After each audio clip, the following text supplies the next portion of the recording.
Good evening friends, welcome to share market Gurukul. मैं लोकेश सेठिया आप सबको मेरे इस चैनल में और इस प्रोग्राम में स्वागत करता हूं। ट्रेड फॉर टुमारो इस सेक्शन में हम बात करते हैं निफ्टी की स्ट्रेटेजी, बैंक निफ्टी की स्ट्रेटेजी कल के लिए क्या होनी चाहिए, कहां पर इसका सपोर्ट होगा, कौन से लेवल पे हमें बाय या सेल करके चलना चाहिए। इसके अलावा आज मार्केट में कैसा उठा-पटक हुआ, कौन सा सेक्टर है जो टॉप परफॉर्मिंग सेक्टर था, कौन सा बॉटम परफॉर्मिंग सेक्टर था, एंड ऐसा एक स्टॉक जो आने वाले 3 या 4 दिन में या नेक्स्ट 7 से 10 दिन के अंदर एक अच्छा रिटर्न आपको दे पाए।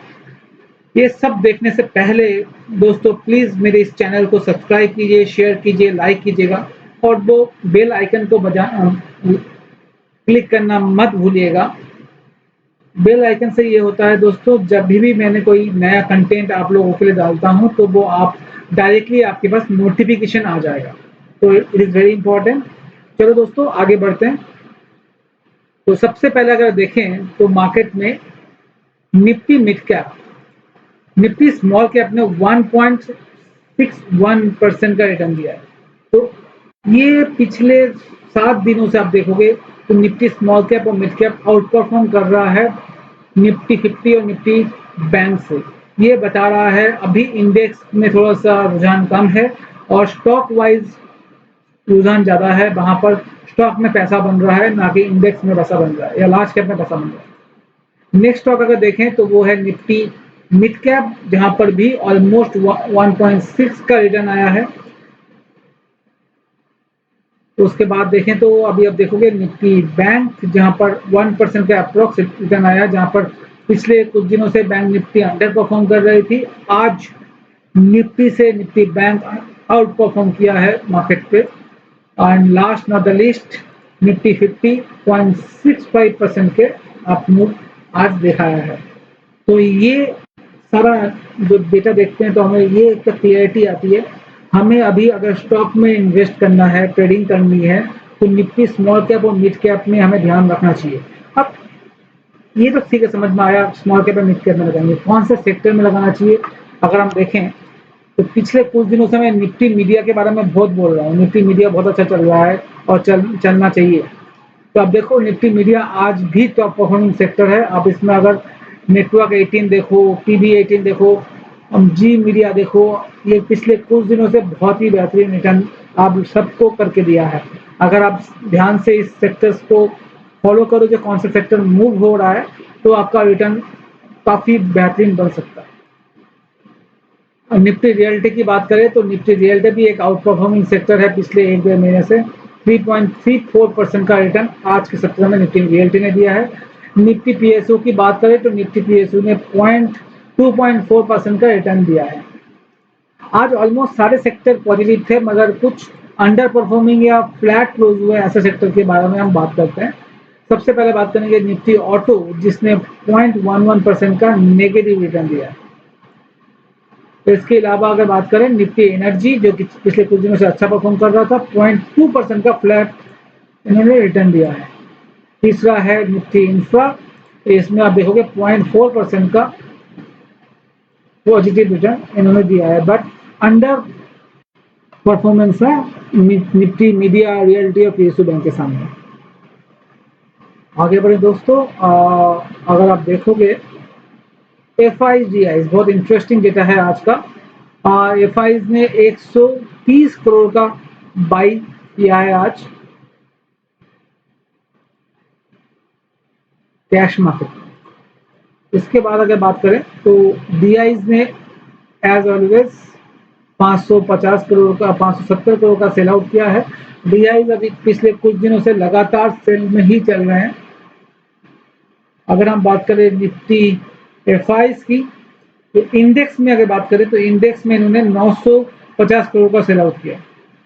जी हाँ दोस्तों, इंडेक्स में जैसे हमने पहले भी बताया, इंडेक्स में इतना ताकत नहीं है जितना स्टॉक वाइज अभी हमें दिख रहा है।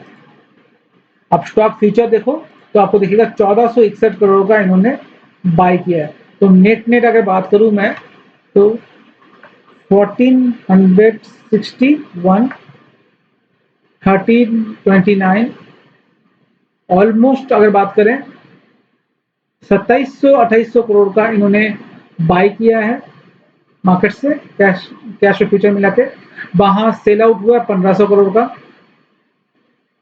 तो रिमेनिंग जो है वो है ऑलमोस्ट 1200 करोड़ का कैश आज पॉजिटिव था मार्केट में। और 1200 करोड़ में से स्टॉक में ही ज्यादा पैसा आया है। इंडेक्स में और बैंक निफ्टी में इतना पैसा नहीं आया जितना स्टॉक में आया है, स्टॉक फ्यूचर के थ्रू और बॉर्डर मार्केट के थ्रू, मिड कैप और स्मॉल कैप के थ्रू। आई बिलीव आप लोगों को क्लियर है ये चीज। अब आगे बढ़ते हैं। निफ्टी स्ट्रेटेजी कल के लिए क्या होनी चाहिए? तो पहले सबसे पहले तो फ्यूचर जो बंद हुआ है वो हुआ है 15,755 का। आप ये चीज लिख लीजिए, सपोर्ट जो है 15,700 का है, नेक्स्ट सपोर्ट है 15,660 का, रेजिस्टेंस जो है 15,836 का है पहला, सेकंड रेजिस्टेंस आ रहा है 15,890 का।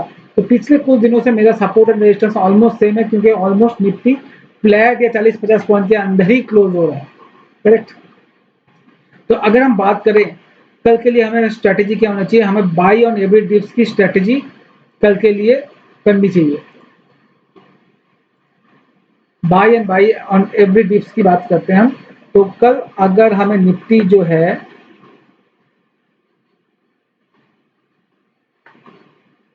15,700 के करीब मिलता है, ठीक है दोस्तों। आज जो क्लोज हुआ है फ्यूचर 15,750 में क्लोज हुआ है।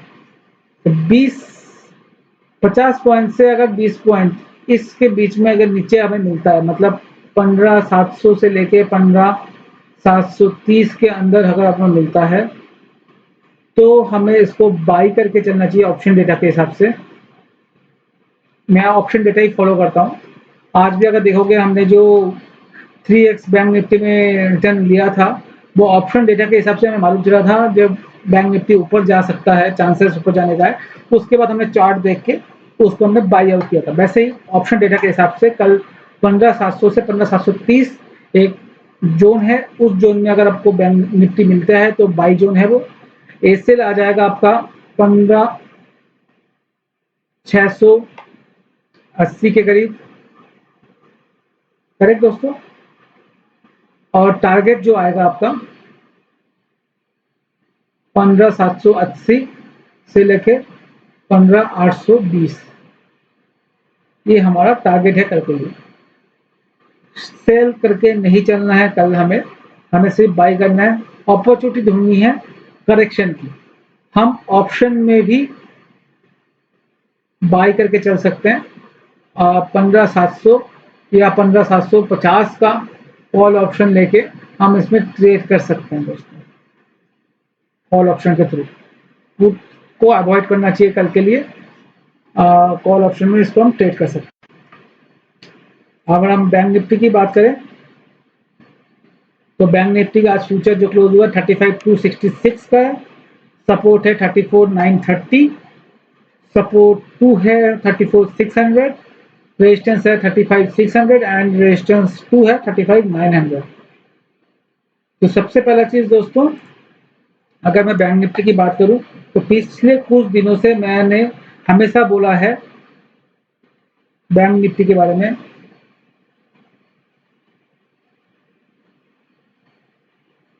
Avoid option buying. आप देख सकते हो ज्यादातर ऑप्शन जीरो हो रहा है बैंक निफ्टी में, प्रॉफिट नहीं बन पा रहा। या आप निचले लेवल पे ले रहे हो तो अलग बात है, बहुत निचले लेवल पे आपको मिल जाए तो अलग बात है, अदरवाइज प्रॉफिट नहीं बन पा रहा। इसका मेन रीजन है जो प्रीमियम। बैंक निफ्टी का cash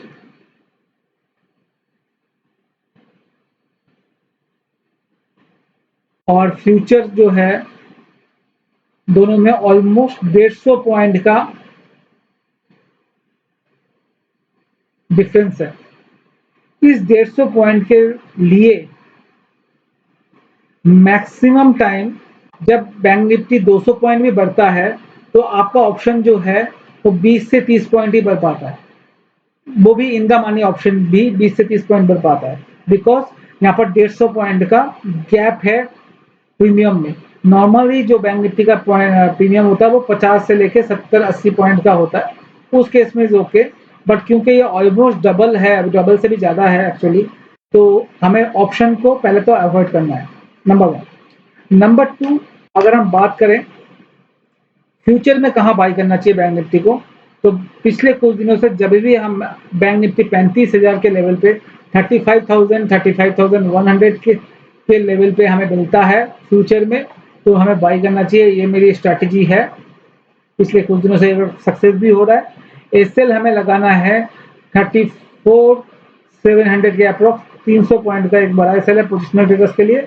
and for tomorrow traders के लिए आप ये कर सकते हो 930 और 850 के करीब हमें स्टॉप लॉस लगाना चाहिए। टारगेट क्या होगा? टारगेट होगा दोस्तों 35 550 35 750, ये हमारा 2 टारगेट है। हमें सेल करके अभी भी नहीं चलना है, बाई और डिप्स में की ही स्ट्रैटेजी हमें सही लग रही है आज के दिन पे। अगर कोई चेंजेस होंगे तो मैं ज़रूर आपको बताऊंगा जब भी हमें लगता है ट्रेंड रिवर्स हो रहा है। अभी ऐसा कोई संकेत हमें दिख नहीं रहा जहां पर ट्रेंड रिवर्स हो रहा है, चाहे वो निफ्टी के लिए हो, चाहे वो बैंक निफ्टी के लिए हो। ये छोटा कंसोलिडेशन है आफ्टर 1500 पॉइंट का मूव होने के बाद।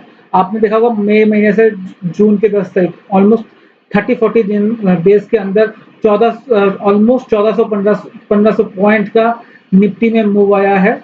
तो इसलिए कंसोलिडेशन बहुत जरूरी है, कंसोलिडेशन होना। एंड इसके बाद वापस अप मूव मेरे हिसाब से स्टार्ट होगा। अभी भी कोई नेगेटिव मूव नहीं दिख रहा, चाहे वो बैंक निफ्टी में हो, चाहे वो निफ्टी में हो। हाँ, शॉर्ट टर्म 1 और 2 दिन के लिए हमें सेल आ सकता है, हम सेल भी देते हैं, बट फॉर पोजिशनल बेसिस अभी ऐसा कुछ दिख नहीं रहा।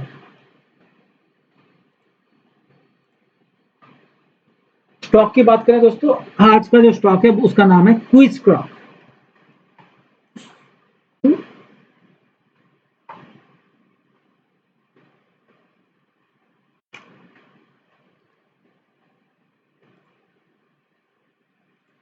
तो सबसे पहले हम मंथली चार्ट में दोस्तों, मंथली चार्ट में इसलिए है, अगर हम लॉन्ग टर्म व्यू देखते हैं इसका कैसा था। 2017 में इसका आईपीओ आया दोस्तों, उसके बाद कंटिन्यूअस 400 के अप्रोक्स का आईपीओ आया था, उसका कंटिन्यूअस ये ऊपर जाकर 1200 या 1250 के रेंज में ये मूव किया। उसके बाद 2018 से इसके अंदर एक बड़ा करेक्शन आना स्टार्ट हुआ। 2019 खत्म होते होते ये स्टॉक 350 के रेंज में आ गया। उसका 2020 के कोरोना टाइम पे ये स्टॉक घट के 150-160 के रेंज में आ गया था। तो ये कंटिन्यूअस डाउनवर्ड मूव में था। अगर आप देखो, अगर चैनल एक बनाओ तो आप एक डाउनवर्ड मूवमेंट आपको देखने को मिलेगा। कोरोना के बाद जब मार्केट ओपन अप हुआ तो ये धीरे धीरे अप मूव, और हर बार ये upper higher highs higher lows create करना स्टार्ट किया। एंड ये स्टॉप हुआ अप्रैल और मई में जाके, मार्च और अप्रैल में जाके ये हायर हाइज क्लोज हुआ, हायर हाइज बनना बंद हुआ। ऐसा क्यों हुआ दोस्तों? क्योंकि यहाँ पर आप देखोगे एक रेजिस्टेंस जोन है, ये जो जोन था 800 का लेवल, यहाँ पर एक रेजिस्टेंस जोन था। इस रेजिस्टेंस जोन में यहाँ पर एक कंसोलिडेशन हुआ 2-3 महीने 4 महीनों का। 4 महीनों का कंसोलिडेशन होने के बाद जून मंथ में, मतलब इस महीने में ये इस कंसोलिडेशन से ऊपर जा रहा है। तो ये ट्रेंड अपमूव था लॉन्ग टर्म में। अपमूव होने के बाद 1 साल के अपमूव के बाद 4 महीने का कंसोलिडेशन हुआ। कंसोलिडेशन होने के बाद इस महीने ये अपमूव स्टार्ट हुआ है, ये दिखा रहा है इस चार्ट पे। अब हम इसको अगर वीकली चार्ट पे देखें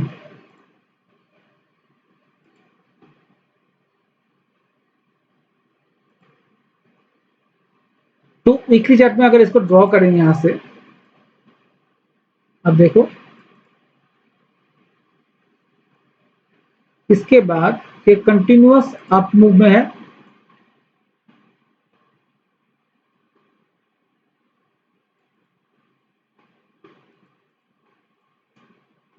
अप मूव में है और यहां से ये सपोर्ट लेके, इस ट्रेंड लाइन को सपोर्ट लेके ये ऊपर जाने की कोशिश कर रहा है। और सेम थिंग अगर आप देखो यहां पर, तो एक पैटर्न को ब्रेकआउट करके ये ऊपर की तरफ जा रहा है, जो इसका रेजिस्टेंस हुआ करता था किसी एक टाइम पे, जहां पर इसने रेजिस्टेंस को टच किया और नीचे आया, थोड़ा प्रॉफिट बुकिंग आई, उसके बाद वापस ये अभी ऊपर जाने स्टार्ट कर दिया है। ये वीकली चार्ट में भी ये हमें देखने को मिलता है। अब शॉर्ट टर्म ट्रेडर्स के लिए अगर हम बात करें, शॉर्ट टर्म ट्रेडर्स के लिए तो हम देखते हैं, शॉर्ट टर्म ट्रेडर्स के लिए यहाँ पर जो दिखा रहा है, अब इस लाइन को ध्यान से देखो दोस्तों,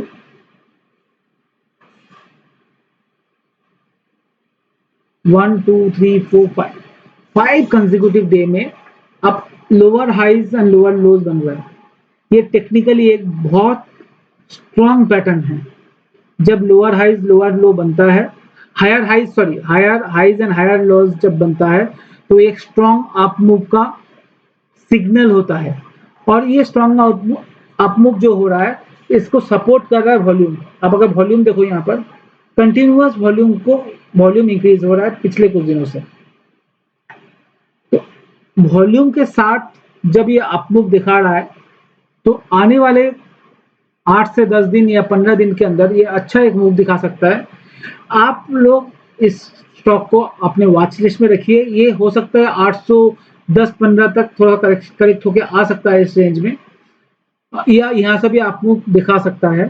तो यहाँ से ये स्टॉक जो है हमारे हिसाब से 10 से 15% का रिटर्न आप लोगों को दे सकता है, जो जिसका टारगेट बैठ रहा है 930 से लेके 950 तक।